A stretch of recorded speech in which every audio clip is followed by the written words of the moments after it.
Washing মেশিনের এই ট্যাপটা use করে কিন্তু আমাদের অনেক ঝামেলার মধ্যে পড়তে হয়। মাঝে, মাঝে দেখা যায় যে বাচ্চারা এখানকার যে লাইনটা আছে এটা খুলে ফেলে।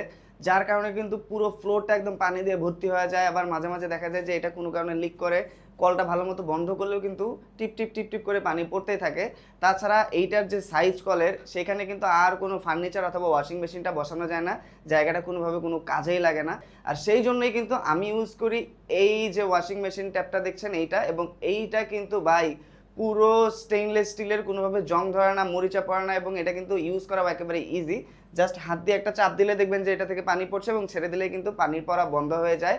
তো কোনো কারণে যদি এখানে থাকা লাইনটা কেউ খুলে ফেলে অথবা বাচ্চারা খুলে ফেলে, সেক্ষেত্রে কিন্তু পানি তখনই অফ হয়ে যাবে, কোনোভাবে কিন্তু ফ্লোরে পানি পড়বে না। এবং এইটা কিন্তু দেখেন সাইজটা অনেক কম্প্যাক্ট হওয়ার কারণে যে কোনো ফার্নিচার অথবা ওয়াশিং মেশিনও কিন্তু এটার সামনে খুব ইজিলি রাখা যায়। আর এইটা লাগানোর জন্য কিন্তু কোনো বাইরে থেকে মিস্ত্রি ডাকতে হবে না আপনাকে। আগের যে ট্যাপের লাইনটা ছিল সেটা খুলে জাস্ট লাগিয়ে দিলেই হবে। আর আপনারাও যদি আমার মতো এরকম ঝামেলা থেকে মুক্তি পেতে চান, সেক্ষেত্রে কিন্তু আপনারা ইউজ করতে পারেন এই স্মার্ট ওয়াশিং মেশিন ট্যাপটি।